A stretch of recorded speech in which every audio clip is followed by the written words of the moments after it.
magnitude, mag-start na siya mag-buckle. So, mag-buckle na yan siya. Yung buckle, natin example yung buckling. Isipin nyo na lang meron kayong hawak na ruler. Masyadong manipis yung ruler. Kasi compress nyo yung ruler pag ganun. Ang mangyayari sa ruler, di ba magganyan siya? Yan yung tinatawag natin buckling. Yan kasi yung kalaban ng compression members. Kasi di ba once na nag-buckle siya, hindi na niya ma-sustain or hindi na niya magampanan yung purpose niya. Ngayon, yung buckling, kaya siya kalaban dito, kasi yun ang kahinaan ng steel. Malakas ang steel pagdating sa tension, malakas din naman siya sa compression, pero kasi the more na mahaba siya, tapos maliit yung cross-section niya, the more na critical siya sa buckling. Ngayon, pag slender, sa sobrang haba ng slender, pwede na natin asahan si Euler's stress as the value ng critical stress natin. That is pag slender yung ating section. Kapag intermediate naman siya, meaning nun, yung haba niya, hindi naman siya yung nakabase sa haba lang. It's maraming factors yun, di ba? Pag-check natin ng critical stress, pwedeng haba and yung section. Kasi anin mo naman yung mahaba yung section mo, pero sobrang laki nung cross-section niya. Hindi, matibay pa rin siya, hindi pa rin siya mapabakel, di ba? Or mahirap pa rin siya pabakel. Ngayon, pag sinabi natin intermediate, let's say for example, same sila ng cross-section itong ginawa natin dito. Okay, yan yung cross-section. With the same cross-section, paiksiin natin. Okay. Anong mangyayari? Yung stress na nakakailanganin natin para mapabakel to will be larger. Okay? Sa sobrang laki ng stress na i-apply natin para mag-buckle siya, ang tendency is, hindi siya katulad nitong slender or itong long column. Kasi si long column, after niya mag-buckle, let's say for example, yung stress na magpapabuckle sa kanya is, kunyari lang, 100 MPa. Sa 100 MPa na yan, pag nag-start na siya mag-buckle, tapos tinanggal natin si 100 MPa, the tendency is babalik siya sa original niya na length, original niya na orientation. Kasi elastic manner pa siya. Hindi pa natin na-reach yung proportional limit. Ito, kapag sobrang liit na niya, of the same cross-section, ang kakailanganin natin, for example, na buckling stress is around, let's say, 250 or basta larger. Ang mangyayari, may tendency na lalagpas na siya dun sa elastic limit niya or sa proportional limit niya or elastic state niya na magbabakel nga siya, pero pag tinagal natin, hindi na siya babalik sa original niya na length or orientation. So that is why we have to consider yung column formulas natin, which is yung maraming formula, yung mabang formula. So kapag si slender, asa tayo kay Euler, okay lang. Kapag intermediate, we have to solve using the formula ng columns. Ano naman si short? Si short usually is, ini-ignore na natin siya kasi pag masyado na siyang maliit, masyadong malaki na yung stress na kailangan natin para mapabakel siya. Aabot na siya sa strain hardening, masyadong malaki na kasi yung value na makukuha natin sa kanya. So that is why usually intermediate or slender lang yung kino-compare natin or chine-check natin. Kaya kung mapapansin nyo sa NSAP, ang nakalagay doon is non-slender or slender. So it's either slender or non-slender siya. Okay. Ngayon, ano yung chine-check natin sa pagka-slender niya? Hindi lang yung length. Hindi lang yung length yung chine-check natin sa pagka-slender niya. It is actually pati yung section. Let's say, for example, meron tayong wide flange. I-check natin dyan, hindi lang yung length, but also this one, yung ating mga members or yung ating mga section. Ang tawag natin dito, di ba, is flange. We have to check yung flanges natin if slender yung flanges natin. Paano natin ma-check yung flange natin kung slender? Kung ma-recall nyo, meron tayong table.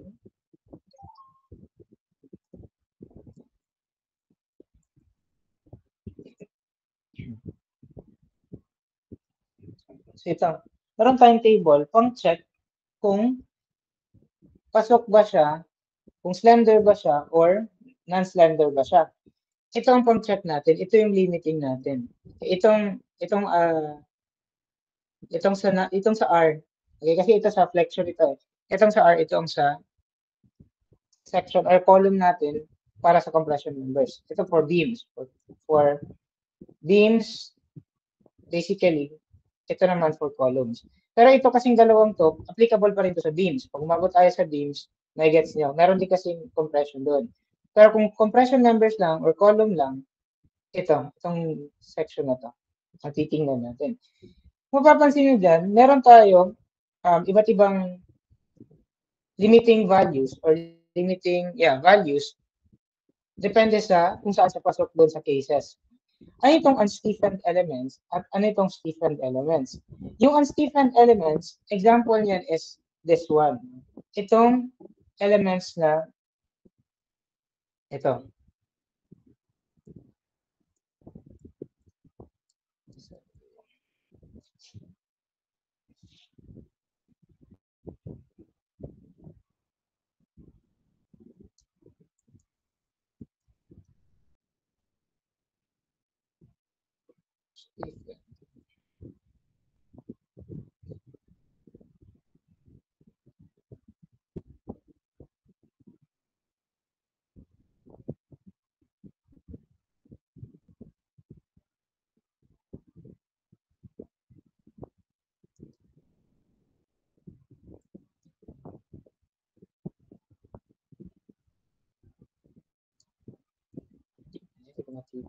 Okay, ito na lang. Pag stiffened elements, tinatawag natin siyang stiffened elements kasi kagaya nitong, wait lang. Ang sinabi ko pala yung flange yun. Unstiffened yung flanges. Kaya sa unstiffened yung flanges kasi wala siyang, kumbaga wala siyang support ba. Yung edges niya, di ba? Yung ends niya ay free. Yung ends niya ay free. So ito yung mga unstiffened members. Yung stiffened members naman, yun yung mga members ng ating section na may support sa kanilang mga dulo. An example of that is this web. Kaya kung makikita natin dito, sa unstiffened elements, flanges, flange ng double angle, and flange ng single angle. Yung stiffened elements naman, yun yung mga,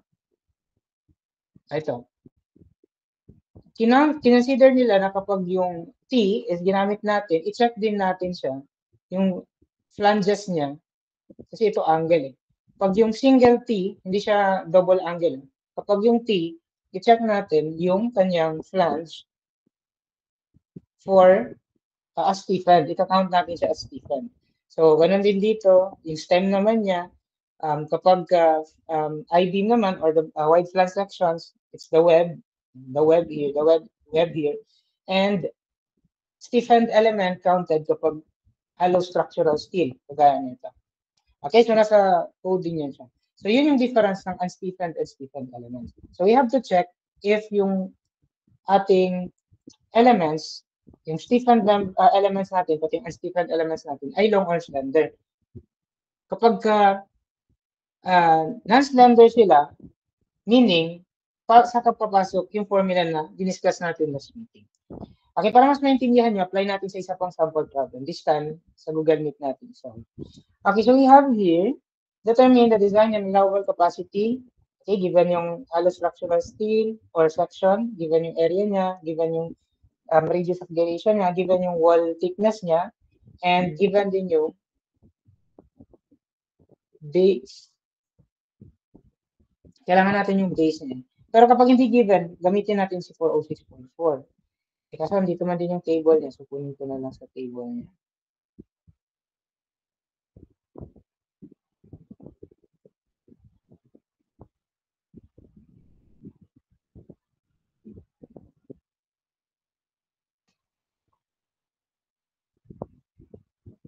Okay, yung section na to, W 406.4 by 406.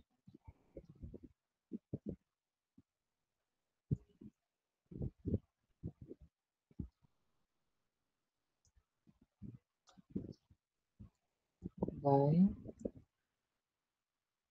406.4. Ay, H pala. Ano siya?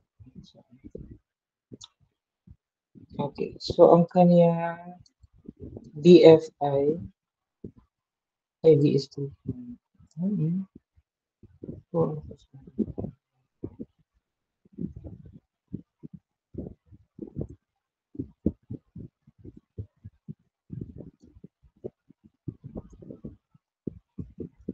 Okay, so tama. 406, 406. Wala nga lang 0.4.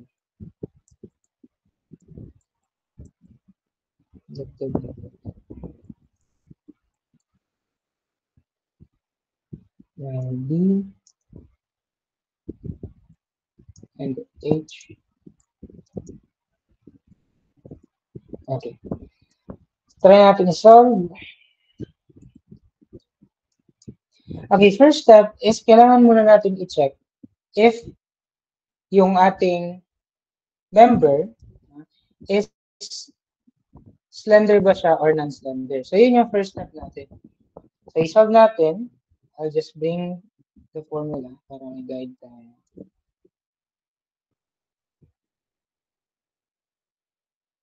Okay. So, this one.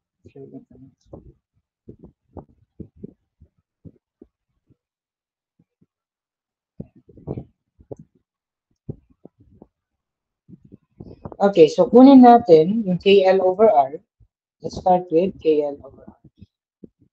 So, KL over R natin, or yung ating critical slenderness ratio, is just, hindi nabanggit si K.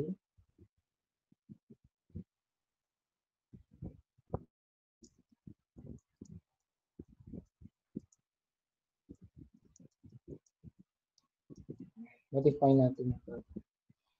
Okay, so the column is supported by pin on both ends. Si K, ito siya yung magiging value ni K is nakadepende dun sa type ng supports. If pin to pin, that would be 1. Kapag fixed to fixed, 0.7. Kapag fixed to free end, that would be 2. So, yun, yung nasa table. I-memorize nyo lang, hindi yun given. Okay, so for this one, pin supported daw on both ends. So, ibig sabihin, ang K natin is 1, or yung effective length factor natin, yun yung tawag doon. Ang length natin is the unbraced length. So, that's 5.5, or gawin natin 5,500 mm. Sa radius of gyration natin, yung radius of gyration class is the minimum or the smaller of the two values. Kasi the smaller will give us the longer or the larger slenderness ratio. So, kung ano yung mas maliit, yun yung piliin niyo. Kaya yung tawag natin is least minimum radius of gyration or minimum radius of gyration. Least radius of gyration plus least minimum. So, that's 160 kasi nagkataon na equal sila. Kasi symmetrical yung section natin. Ngayon, may chance kasi na or may possibility kasi na ang radius of gyration is hindi given sa problem. Paano natin sisolve yung radius of gyration? Ang formula lang natin dyan is square root of I over A. Na-discuss ito dapat sa inyo sa strength. Or saan? Physics. Kung saan yung mga inertia. So, basta square root of I over A. So, ang I is the moment of inertia, A is the cross-sectional area. If ang gusto natin ma-solve radius of gyration about X, inertia about X tayo. If radius of gyration about Y, moment of inertia about Y tayo. So, yun lang yung formula ng radius of gyration. Kasi baka sa exam or sa next quiz ninyo, hindi given yung mga ganyan, yung R. Ang given lang yung dimension ng section. So, yun, parang hindi kayo meron. 5,500 over 160, that's going to be 34.37. Okay, so KL over R, na-solve na rin natin. Kunin na rin natin yung Euler's stress natin. So, ang Euler's stress natin is pi squared E over KL over R squared. Okay. So, pi squared E natin, that is pi squared times E, 200,000 or 200 GPa, 200,000 in megapascals. KL over R na na-solve natin, that's 34.375 squared.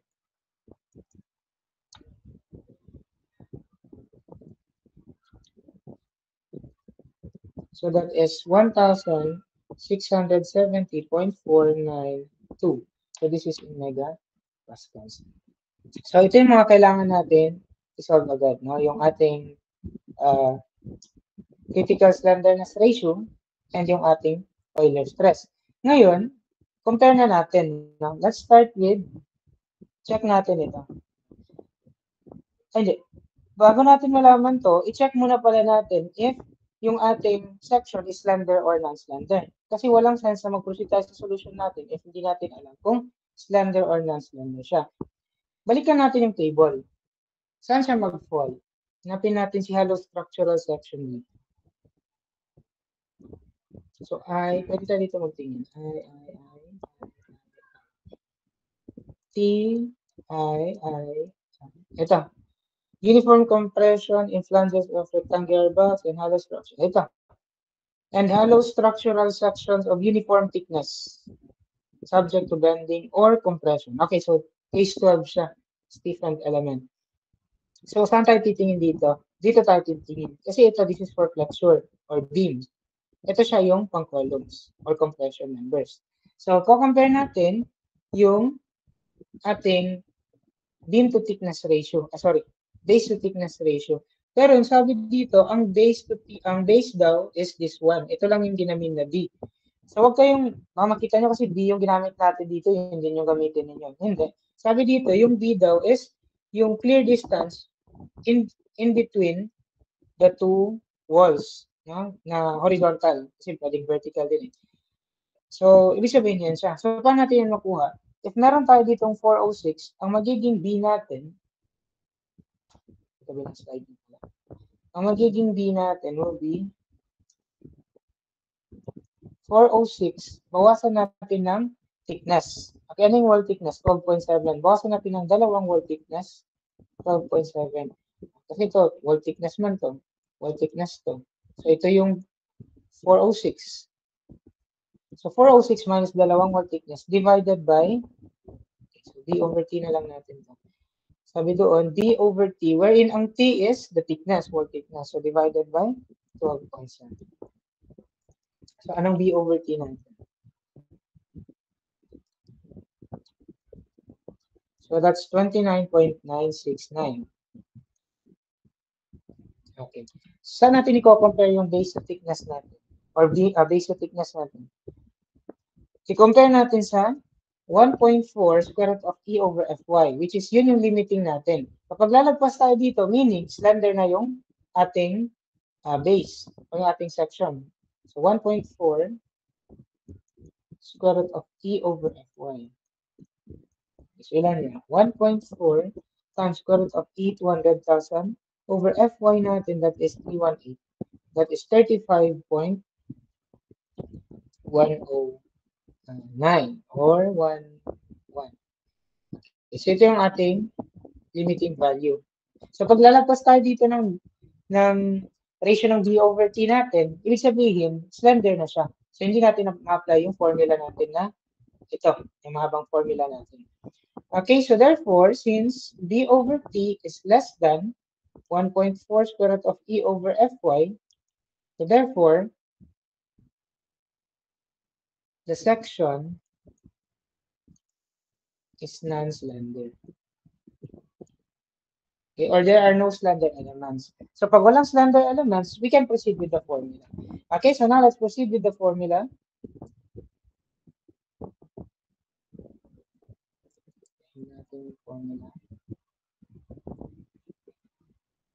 Okay.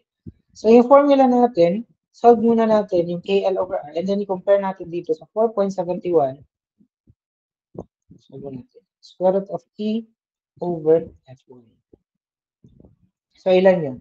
4.71 times square root of E, 200,000 over Fy natin, that is 318.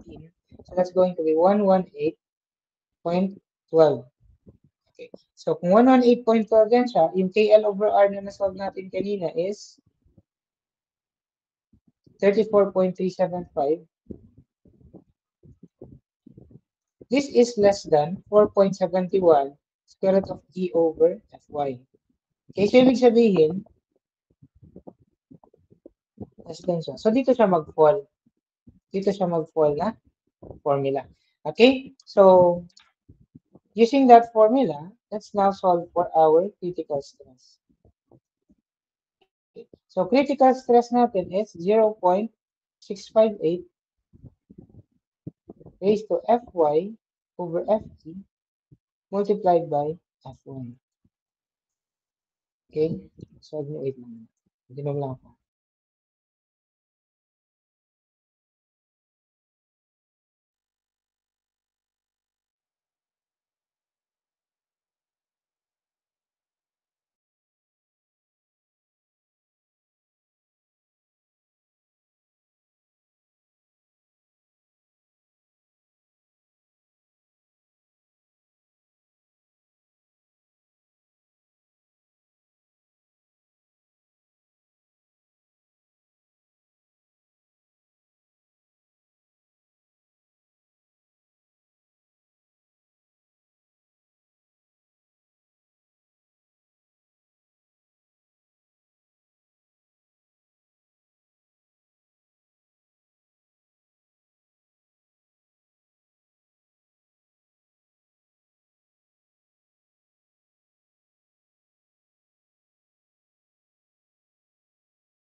Okay, okay.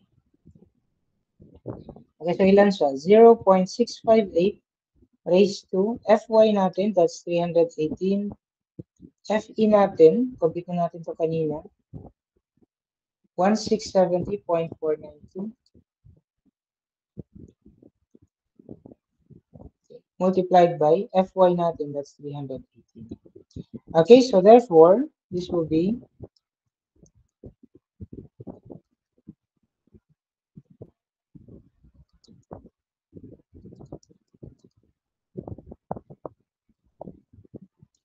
293.646 megapascals. Okay, so ito yung magiging critical stress natin. Okay, so this will be our critical stress. Masasolve na rin natin yung nominal capacity natin. This is just FCR multiplied by gross area natin na 18,300 square millimeters. Okay. And then divide na lang natin ng 1,000 para maging kilonewtons. So we have that value multiplied by 18,300 over 1,000. That's going to be 5373.721. Check ko lang yung cross-sectional area, baka na-double lang yung zero.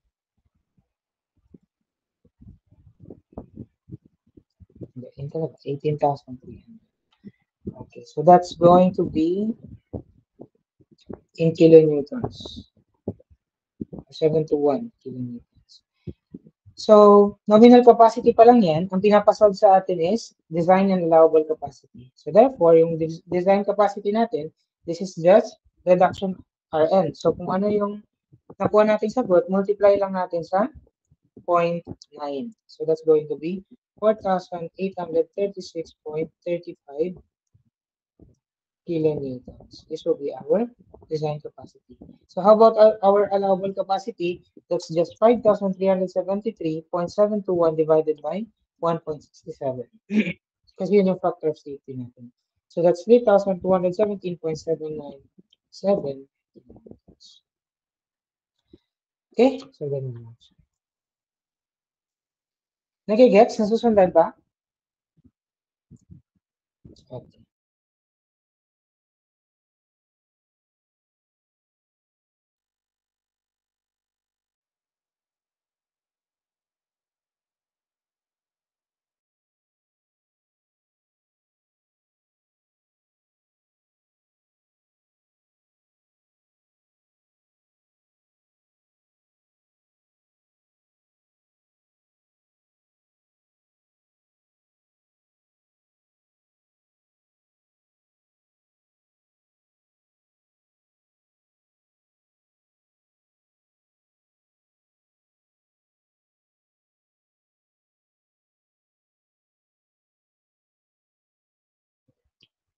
So are there any questions, verifications?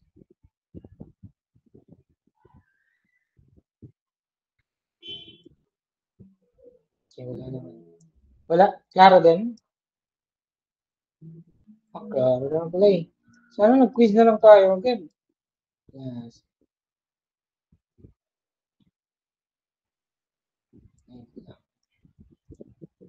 Actually, may pin-repair pa ako ng isang sample problem. Kaya lang, kasi kina-worry ko baka maglabas sa exam yung mga ganitong types ng problems. Pero hindi naman siya like entirely column. Kasi hindi basta-basta ang pag-solve ng capacity ng built-up sections. Ang tawag sa mga ganitong section ay built-up sections, no? Yung composition ng iba't ibang sections na pinagsama-sama, gi-weld, or either welded or pin connected or combination ng pin and welds, ganun. Ang concern ko lang kasi dito is baka yung iba sa inyo hindi marunong mag-solve ng ang tawag dito. Hindi marunong mag-solve ng mga radius acceleration.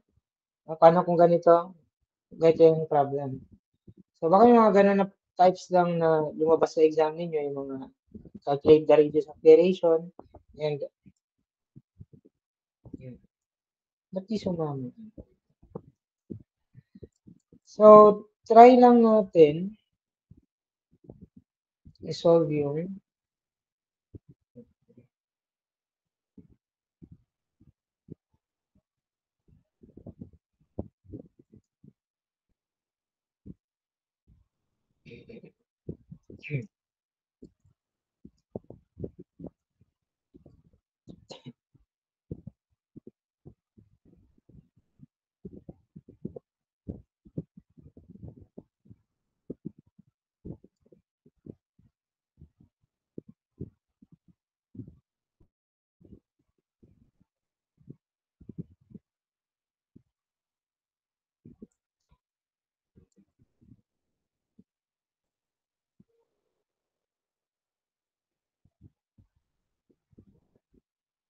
Sir, ano po ang purpose nun?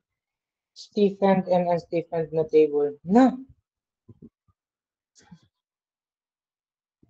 Sino makasagot? +5.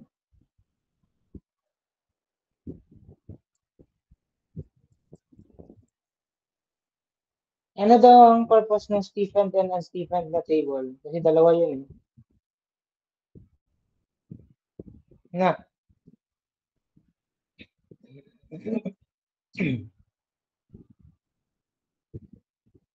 Ano sagot?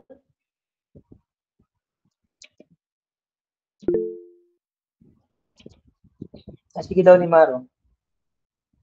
Sir, ano sir, kapag yung unbracer, kapag yung unbracer doon mapunta sa ano po, sa... Wait lang. Nagkasalita na siya? Yes, sir.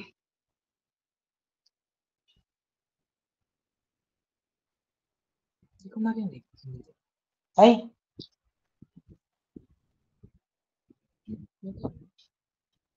Sige daw.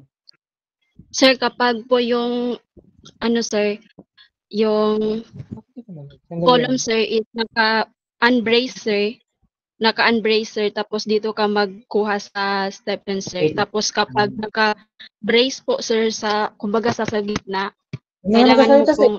Hindi ko pala kayo narinig kanina. Kung sakali may nagsasalita.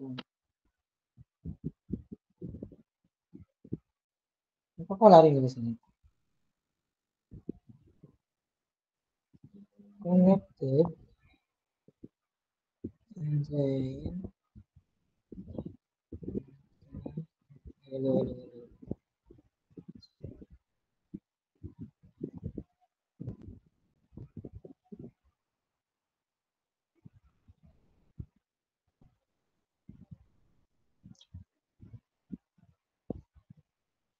Hamok na ano. Wait.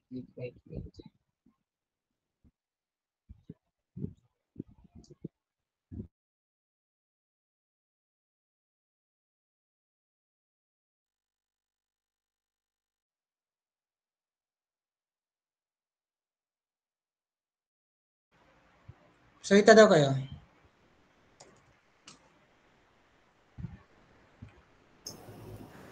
Sir.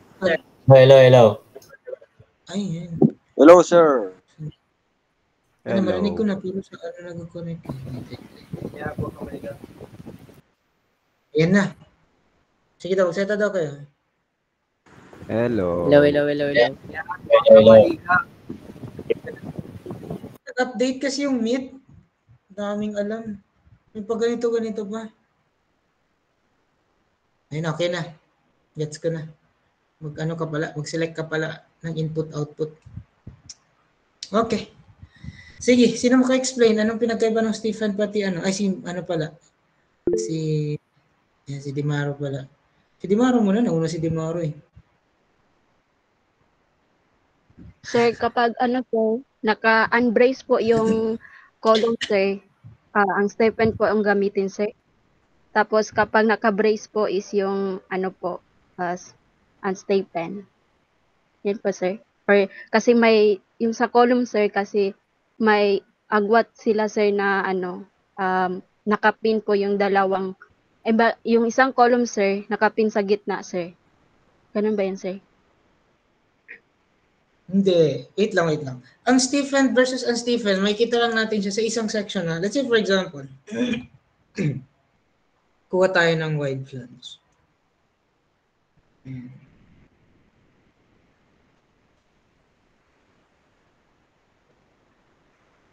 Diyan lang natin siya. May Stephen dyan, may unstephen dyan. So para siyang ganun.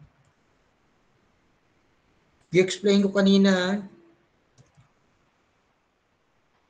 Sige daw. Sino nakasunod?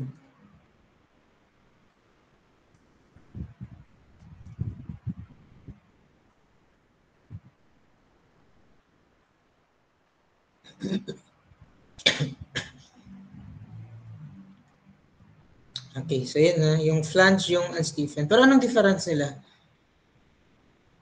Bakit unstephen? Bakit Stephen?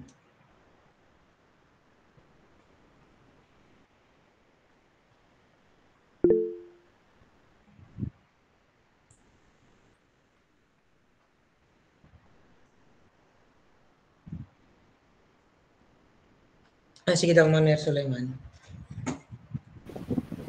Sir, please. Sir, mic test. Marinig. Sir, pag ko lang po sir, pag Stephen po kasi yung base lesson table po, kahit siyempre, flat ang element, obviously, tapos, yung direction po ng loading sir is parallel po. Tapos, kapag unstable naman is isa lang po yung supported sir. Doon lang po sa loob po ng page.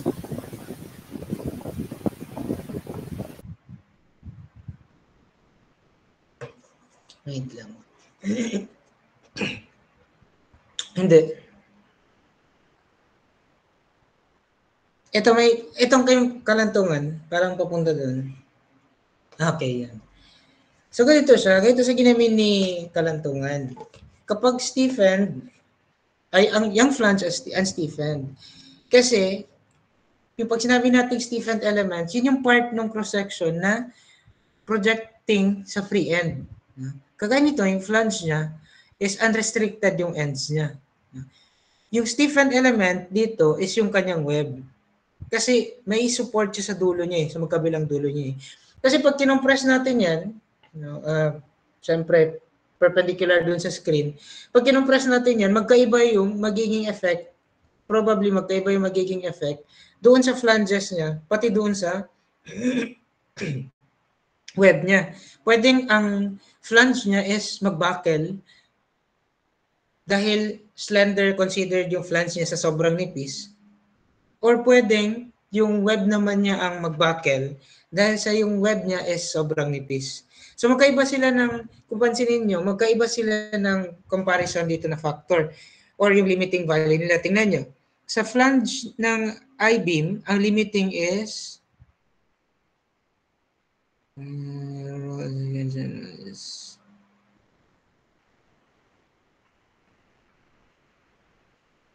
sana ba yung ito. So ito yung sa flange 0.56. Tingnan niyo yung sa web. Ito 1.49. Magkaiba sila kasi magkaiba rin yung kahit pag-isipin natin yung web is may support pa siya sa magkabilang dulo niya Kaya siya stiffened versus unstiffened.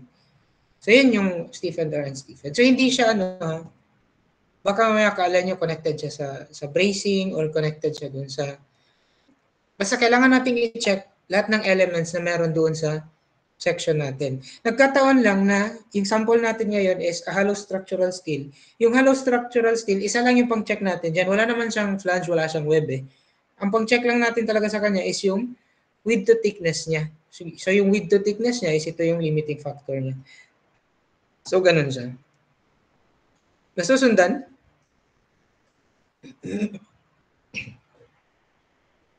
Okay. So wait lang. Ano natin si kalantungan?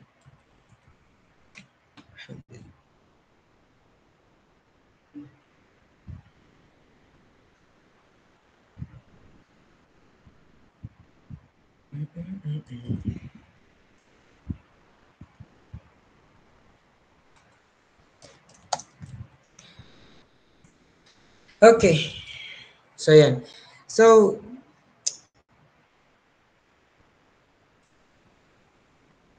kasi baka maano tayo sa time Ano oras na ba? 30 minutes na lang tayo. Inisip ko kung ito tayo, mag-design na tayo.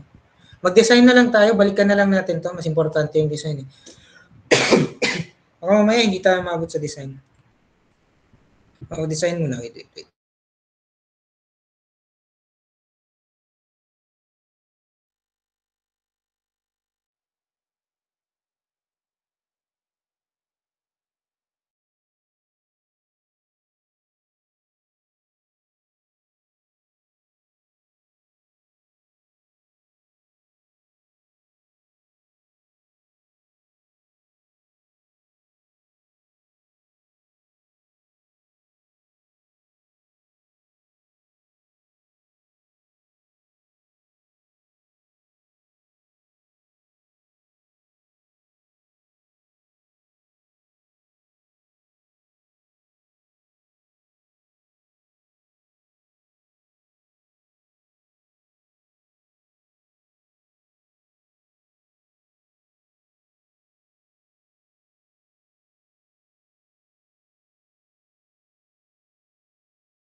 Hello, hello, hello.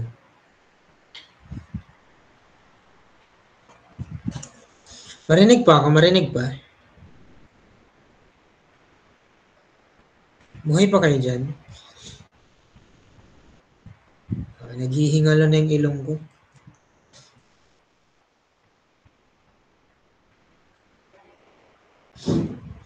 Okay, ano tayo? Hindi, dito na lang. Mag-stick na lang tayo sa nandito. Design. May time pa ba tayo? Next week. Hindi. Kaya pa.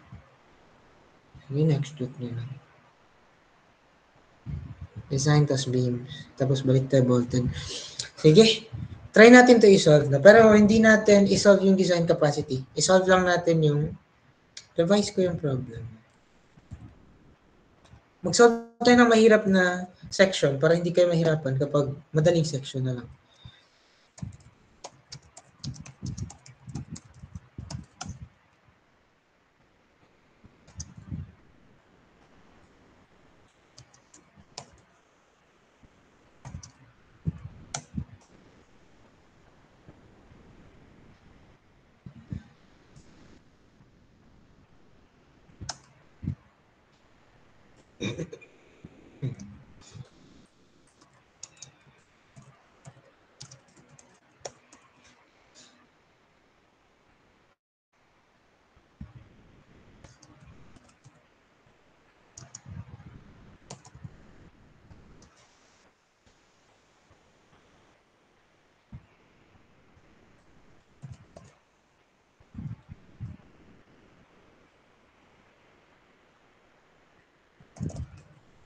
Okay, so let's just try to solve yung mga radius of variation nitong section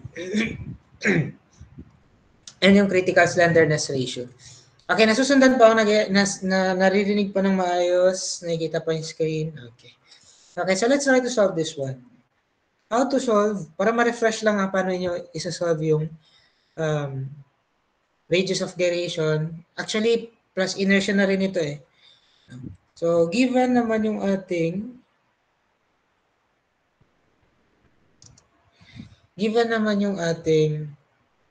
properties ng ating channel. So, meron tayong channel dito, naka-weld sa kanya itong plate na 500 by 125. So, ibig sabihin, 500 yung width, 125 yung depth.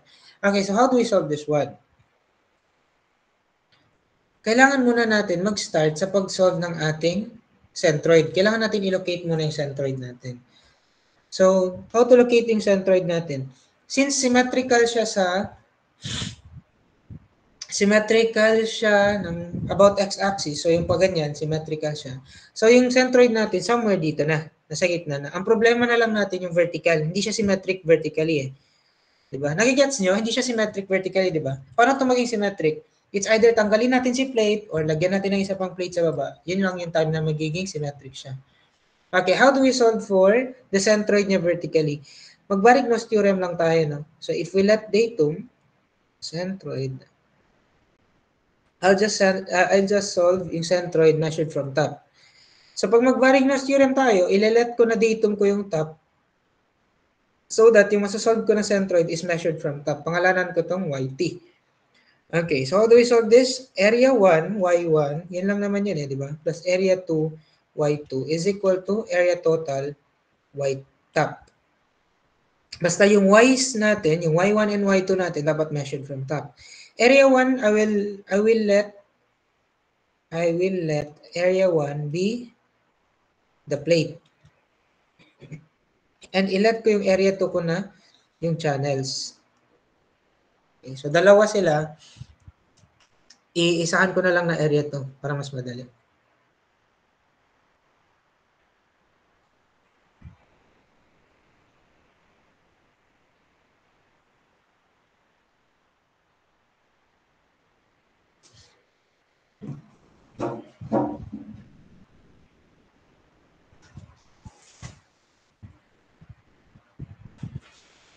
Okay. So, if that's the case, area 1 will be 500 by 12.5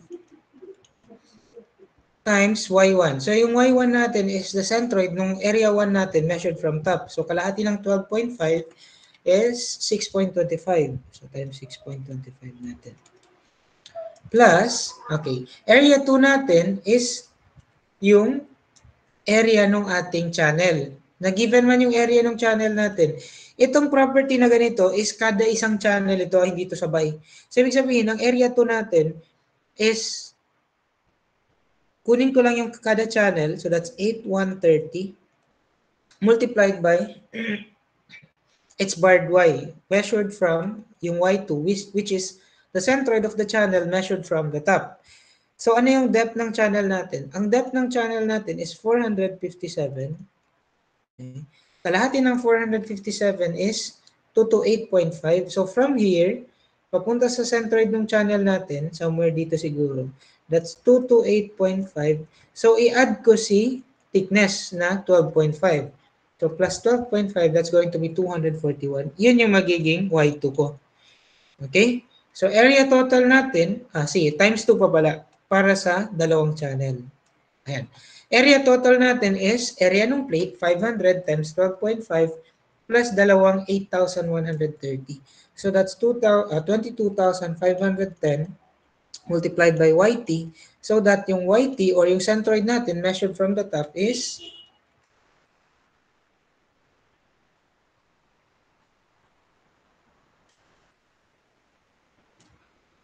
175.821. This is in mm. Nasusundan? Inform niyo ako kung hindi nasusundan. Ha?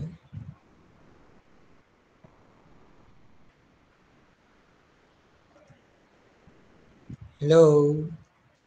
Nandyan pa kayo? Yes, sir. Okay. Kala ko baka mamaya hindi ko na naman kayo naririnig. Eh.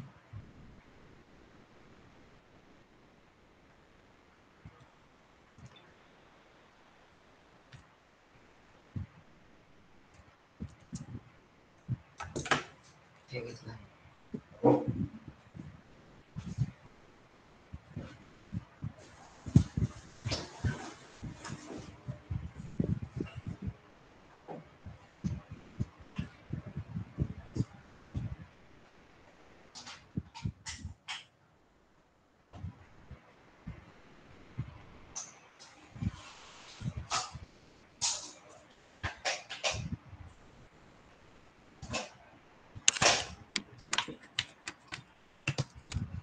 Okay. So after natin ma-solve si y-top,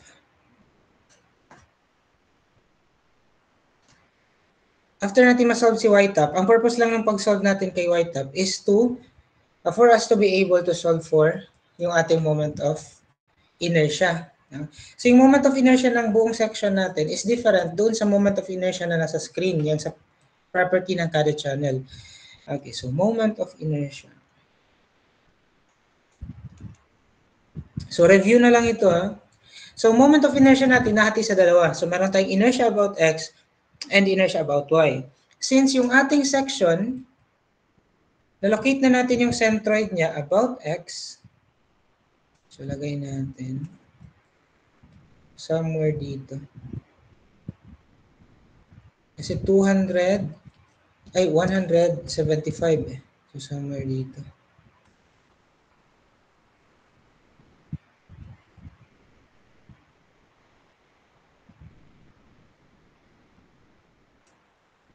Let's just say somewhere there. Okay, so ito yung magiging YT natin na na-solve natin before. Okay, so ang moment of inertia natin is kunin natin yung inertia ng kada section. So magsasummation tayo ng inertia ng kada section plus yung AD squared nila, no? Or yung inertia of transfer nila. Ito yung magiging inertia natin about X. About Y, ganun din. No? Pero kapag about Y, kailangan ipahiga na natin yung section natin. Okay, so unahin natin yung about X. Inertia about X natin is summation ng inertia ng kada section plus AD squared nila. Okay, ano yung inertia ng plate muna? Ang inertia ng plate is BH cubed over 12 kasi rectangle lang naman siya. So ang base niya is 500. Ang height niya is 12.5 cubed over 12 plus AD squared niya. So area is 500 by 12.5 times D. Ano yung D dito? Yung D dito is the centroid of that section papunta sa centroid ng buong figure. Ito yung D. So, ibig sabihin si channel, kung ito ang centroid niya, ito yung D ni channel. So, ganun din ito. Ito rin yung D ni channel dyan. Okay? So, we have 500 times 12.5 cubed over 12 plus 500 times 12.5 times that distance D. Yung distance D na yan is, ilan siya? YT minus kalahati ng thickness. No? So, ano yung YT natin? 175.821 minus kalahati ng thickness, which is 12.5 over 2. Okay? So, yan yung ating centroidal. So, squared lang natin yan kasi AD squared. Plus, okay, add naman natin si channel. Si channel, ang inertia ni channel is given about x. That's 231 times 10 to the 6. Yan na yung Ix niya. Yan na yung ito niya. So, plus AD squared na lang tayo. So, plus, ang area ni channel is 8,130. Ang D niya is itong distance na ito. No? Which is, pwede natin kunin tong Y bottom para dyan na lang natin kunin. So, ang Y bottom natin is the total depth minus Y top. Anong total depth natin? This will be the depth of the channel, 457 plus 12.5. So, that's 469.5. Okay. Minus yung Y top natin, 175.821. It's going to be 293.679. Okay. So, yung D natin will be 293.679 rather, minus kalahati ni depth ni channel. Kasi ito, kalahati ito ng total height ni channel. So, this is going to be 293.679 minus kalahati ni 457. Okay? Yan na yung ating D. So, squared yan, kasi AD squared. I-times 2 natin ito para dalawang channel. Kasi this is only for each channel. So, yan na yung inertia ng ating section about X. Kabuuan na. So, that's 500 times 12.5 cubed over 12 plus 500 times 12.5 times 175.821 minus 12.5 over 2 squared plus 2 times 231 times 10 to the 6 plus 8130 times 293.679 minus 457 over 2 squared. So this is, i-exponential ko na lang siya. So divided by 10 to the, let's say, 6. So 8. So that's 7.109 times 10 to the 8th power. This is in millimeters to the 4th power. So this is just our inertia about X. Okay? Double check.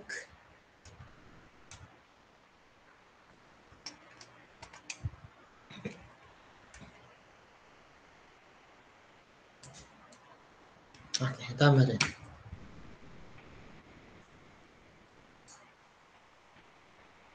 Okay? So, paano naman yung inertia niya about Y? To solve for its inertia about Y, locate naman natin yung centroid niya about Y or yung centroid niya sa Y-axis. Which is, ang centroid niya about Y-axis is just di kalahati. Kasi, symmetrical naman siya eh. Uy, hindi na. Ayan. So, kung ano yung kalahati niya, yun na yung ating centroid about Y. Yan na siya. Na? So, ang gagawin lang natin is, iti-treat lang natin to siya as if nakahiga siya. No? So, sa madaling sabi, pwede naman natin siyang ipahiga eh. Higayin natin. Ha?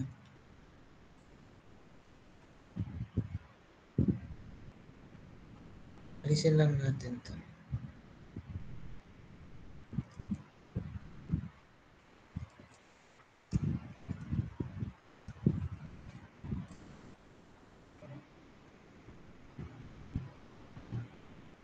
Okay, so para siyang ganito. Then saka natin i-solve para mas madali. Kasi sanay tayo na nakaganyan yung orientation, di ba? Pag nagsasolve tayo ng moment of inertia. Okay, so IY natin is ganun pa rin. Summation ng inertia natin about Y plus AD squared. So let's start with yung plate muna. So kung nakaganyan siya, ang base na natin will be this one. So that's going to be 12.5 times H natin, that's 500 cubed over 12. Plus, ang area niya is 500 times 12.5 times D. So anong magiging D natin? Ang centroid nito is nandito rin. Di ba? So, ang distance ng centroid niya papunta doon sa centroid ng y-axis natin is 0. Kaya, this will be 0 for our plate. Plus, inertia ng kada channel natin about y is given. So we have inertia about y is 5.95 times 10 to the 6th power plus yung area ng kada channel is 8130 times d ng kada channel. Okay, anong d ng kada channel? Given yung board X, which is the centroid of the channel measured from here. So that is 22.3. So, 22.3, i-add lang natin ito, yan na yung magiging D natin. Kasi ito yung D natin for each channel. So, that's 22.3 plus 150. That's 172.3. Okay? So, this will be squared. Kasi AD squared times 2 natin kasi dalawang channel yan sila. So, therefore, ang inertia natin about Y is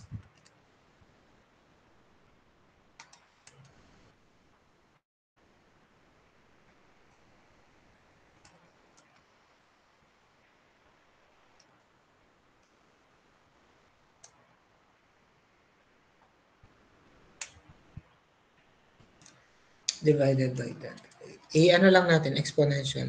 It's 6.248 times 10 to the 8th power mm to the 4th power.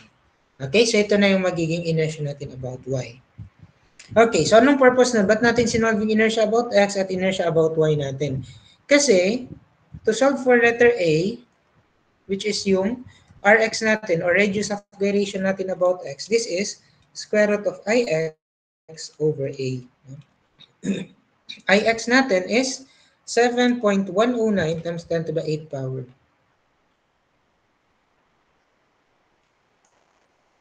All over area natin is 8130. So therefore, ang radius of gyration natin about x is 295.705.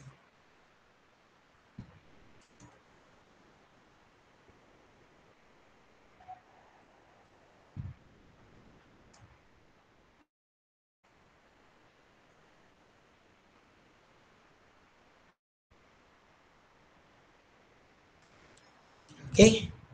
So, yan yung ating radius of gyration about x. How about yung ating radius of gyration about y? This is just square root of Iy over area, which is ang Iy natin is 6.248 times 10 to the 8th power divided by 8130.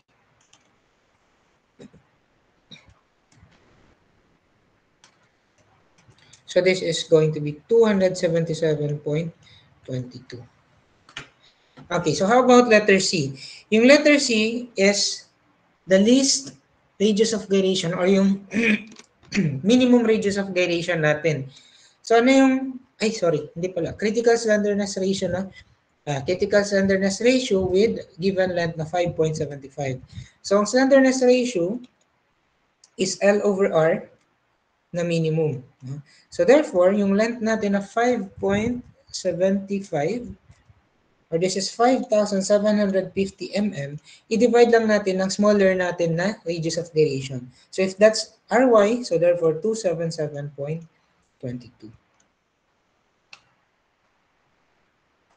So that is 20.742. So yan yung magiging critical slenderness ratio natin. Ayan. So, kailangan kong i-recall sa inyo ito kasi expect ninyo na sa exam ninyo, hindi given yung mga radius of gyration. No? Baka may part na cross-section lang yung given. And yung next na plates ninyo, dalawa kasi yung upcoming na plate ninyo, pero next week pa naman yung deadline, will be about ganito, mga radius of gyration ng sections, and yung analysis ng column. Okay, so, yun. Are there any questions ba? Naiintindihan? Nasusundan din? Sana nasusundan pa. Okay, buhay pa naman. Okay. So, next meeting on Monday, we'll be having...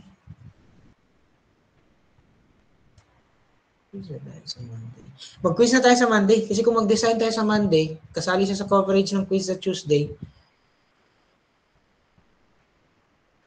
baka magbigat. Or ano sa tingin nyo? Quiz Monday, quiz Tuesday? Monday, sir. Tuesday na lang, sir. Monday, sir. Monday. Monday. Monday, sir. Monday. Monday na, sir. Monday. Monday. Sir. Feel ko Monday na lang. Kasi pag Tuesday, kasali design, baka may hirapan po kayo eh. Yo, may tanong? Wala po, sir. Wala. Solution sa quiz 1. I-try ko na wala man akong ganap ngayong gabi. Kasi wala ba akong backlogs. Pag hindi ako busy ngayong gabi, pag wala akong gagawin, importante ba akong gawin ngayong gabi? So, tingnan lang natin. I-try ko, ha? Try ko. Though, free naman din ako sa weekend, so pwede ko siya masend sa weekend. Pero, baka kasi wala na akong gawin mamayang gabi, so pwede kong ngayong gabi, mamaya, pag-uwi. Baka, masolve ko rin agad, bigay ko agad. Pero pag hindi, try ko sa weekends. And then, gawa pa ako finalize ko pa yung exam niya eh. Kasi palapit na rin eh. So, sige, quiz tayo sa Monday, analysis ng compression members. So, dalawang topic yun Euler, pati analysis ng compression members. Euler's stress, compression members pa rin naman yung Euler's, para hindi siya yung NSCP. So, Euler's stress plus compression members na buckling. No? Yung may mahabang formula. Okay. Kaso nagulan ng PM eh. Nagulan ng messages eh. Pero sure ako sa mga sure ako sa mga decisions ko. Kaya natin na lang natin. Simula nung nagdami yung nag-message, hindi na ako nag-entertain eh. Na-high blood lang ako. Nag-visit ako. Nagawa niya.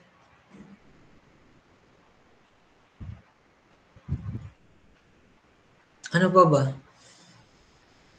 Hindi ko pa na-upload yung grades niyo. Kasi nagsarado yung ISMIS. So baka may baka nagtataka kayo hindi pa na. Open na ba? Attendance, check lang ko na attendance class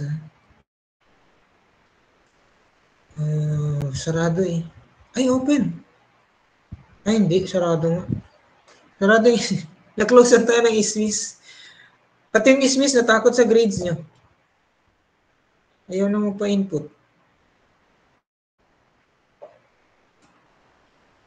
Kung may mga concerns sa grades ninyo, na-return ko naman yung quizzes niyo. So, ay, si pala? Saan si Miss Adil? Nandyan si Adil. Absent si Adil. Ayan. Okay na yung quiz mo, Miss Adil. I'm very sorry. I-message ko lang sa yung actual grade mo. Okay. So, yun lang. And then, yung plates niyo pala, yun sa mga may naka-enroll sa Steel Lab, paki-compile ha. Paki-compile lang. Hindi ko naman siya kokolektahin. Hindi naman siya isa-submit niyo siya para lang ipa-check. Ayoko lang na i-reproduce niyo siya. So, kung hindi niyo na keep, Kung ano lang yung na-keep ninyo. Mag-minus ako pag reproduce lang.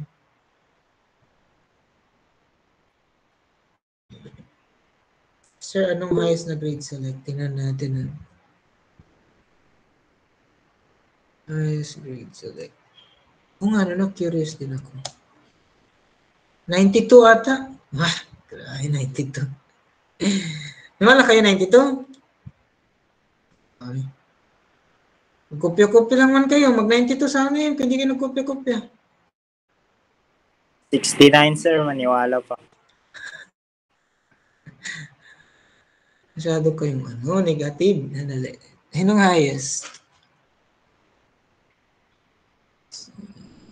Ano? Tama ba itong grade nyo?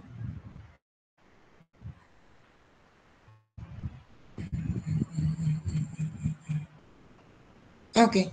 2.75. Kung ano, ay highest mismo.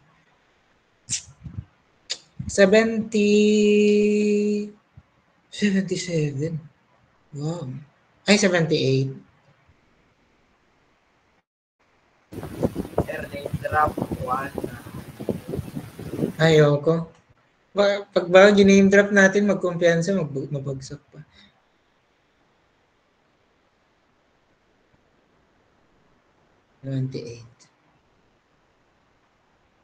Ayan. Check lang ko ng attendance. Sir, yung nauli mo na nagkakopya, sir. Ilan ang ginawa? Depende. Actually, maraming beses ko naman kayo nauhuli. Minsan tinotolerate ko lang kasi mali ko rin. Kasi akala ko mali din yung kinakopya niya eh. Nagiging tama pala. Hindi ko lang talaga nagustuhan yung 6 na may isang encounter ako na nagbuisit ako kasi lantaran. Nakikita ko kayo, class. Hindi man ako tanga. Dumaan na ako dyan eh. Ang dami ng mas magagaling pa kami sa inyo. Joke lang. Exaggerated na lang yun. Mamakot ako. Mapausas pa ako dahil sa inyo. Hindi, I mean, alam ko yung mga ginagawa ninyo. Nakikita ko kayo. Medyo maluwag lang ako sa inyo. Pero dahil dun sa isipin nyo, nandun yung teacher nyo sa harap, nakatayo na yung iba para ang ginagawa nyo. Sir, saan ba tayo? Secret. Basta hindi na ako nag-warning. Kahit yung first quiz ninyo, yung first quiz kasi ninyo sa finals, parang okay man, mababait man kayo. Baka natakot na. Pero basta pag may nahuli ako, hindi na ako mag-warning. Malala, hindi nyo pa malaman. Kaya di ba, di man, may chance na hindi mabalik yung quiz nyo. Kaya hindi ma-check agad. Sa kanyo malaman, bagsak na kayo. Di, ayusin nyo na lang. Huwag na lang kayo magkopya. I-risk nyo pa ba yun? Sir, nag-minus ka rin sa nag-era mo ng correction tape. So far, wala pa naman. Hindi pa naman ako ganun ka bad trip. Sige lang, balitaan kita pag nag-minus na ako. Mag-ano lang. Nabubisit talaga ako kapag yung lantaran. Ginahayaan ko na lang kapag yung mga Pero wala na. Bahala kayo sa buhay nyo. Isang lingon nyo. Lista ko na kayo. Mag-usap na lang tayo pag bagsak na kayo. Hate ko talaga mga nagkakopyahan class. Okay lang naman kung di ako nagtuturo. Okay lang. Gawin nyo kung di ako nagtuturo. Nagtuturo ko nag-e-effort ako Babastusin nyo lang ako, di ba? Kawawa naman ako nun. Hindi naman pwedeng sinasaktan nyo na lang ako lagi. Relax. Attendance tayo. Wait lang, ilan ba kayo? 25. Minus 1. 24. Kompleto. Hindi na, mag-check. Kompleto kayo Kasi akong pang 25. Okay. Okay. 1, 2, 3. May trust issues ako. Abbas na dyan. Sir, present. Abeliana. Sir, present po. Okay, si Adil nandyan. Amer. Present, sir. Ahmad. Arumpak. Present, sir. Present. Si Bagundang nandyan. Begasin. Wala. Canoso. Present. Dimaro, Present, sir. Dirumpongan, Present po, sir. Kalantungan. Po, sir. Okay, si Laban nandyan. Mampon, Present, sir. Masukat, Present po. Omar, Present po. Onotan. Okay. Paglala. Wala si Paglala. Panguno, andyan pala. Pangunotan, Present, sir. Tingyaman,